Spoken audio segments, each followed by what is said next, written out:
안녕하세요. BIO 성형외과원장 홍성표입니다. 이번에는 안검하수에 관하여 많이 질문을 하는 안검하수의 원인과 각 안검하수의 유형별로 가장 적당한 수술 시기는 언제인지에 대하여 알아보겠습니다.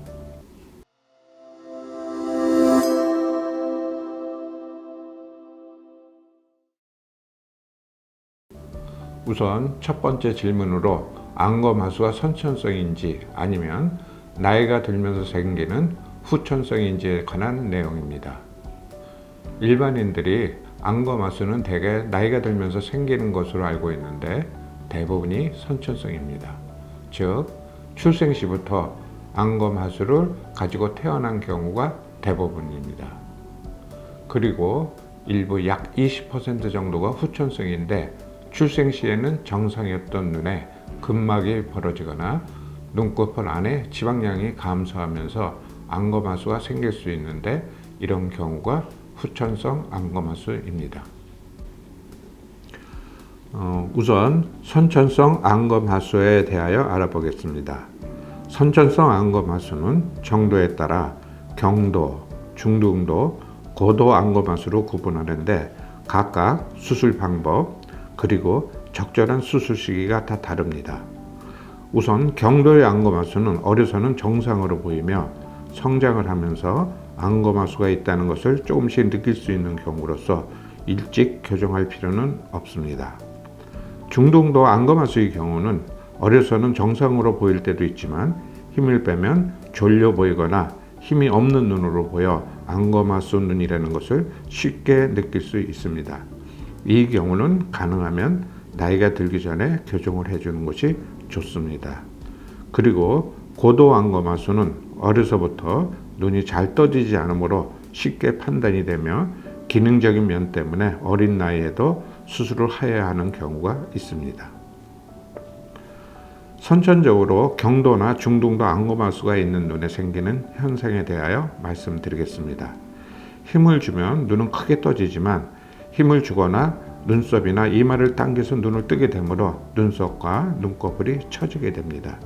그 결과 눈썹 부위가 두툼하고 처지게 되며 눈꺼풀도 처져서 눈동이가 두툼해지게 됩니다. 그리고 이마에 주름이 많이 생기게 됩니다.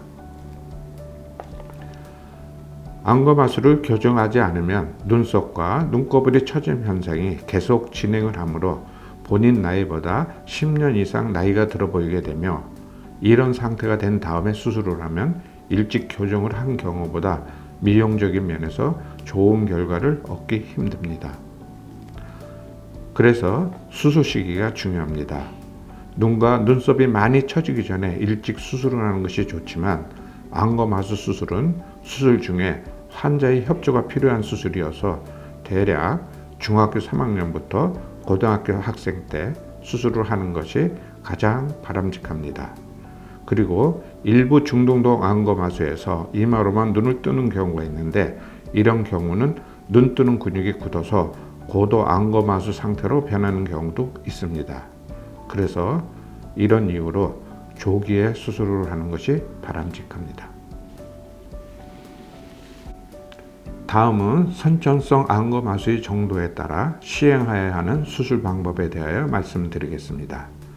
경도의 안검하수는 쌍꺼풀 수술만 할 수도 있고 안검하수 수술을 같이 할 수도 있습니다.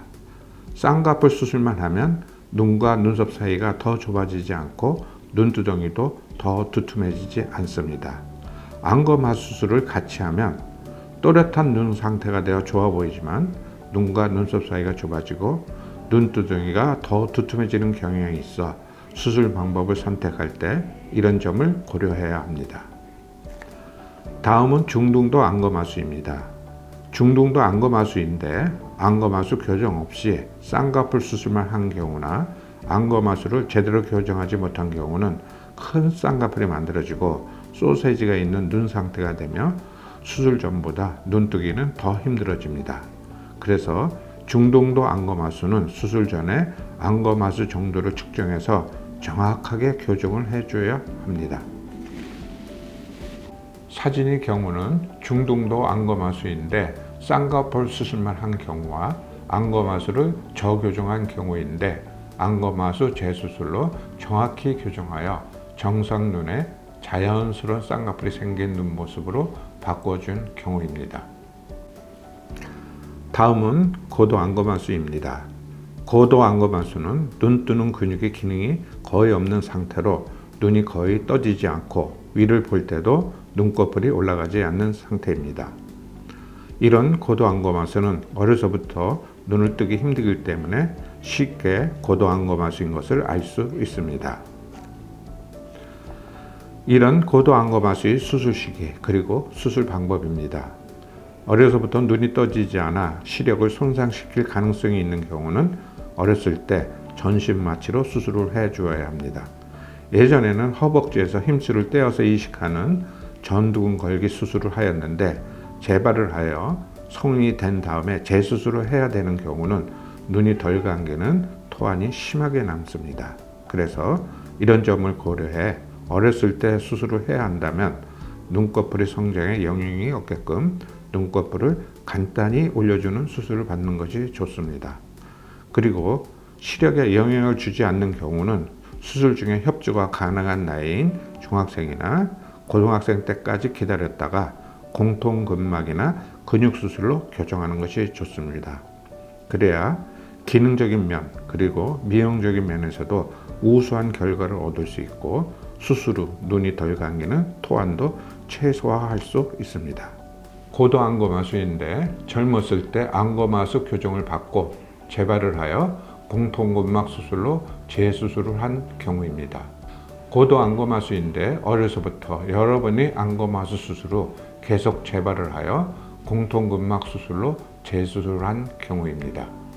다음은 후천성 안검하수입니다. 태어날 때부터 눈 뜨는데 불편함이 없는 정상 눈이었는데 나이가 들면서 눈 뜨는 근육의 근막이 벌어져서 눈뜨기가 힘들어지는 경우입니다.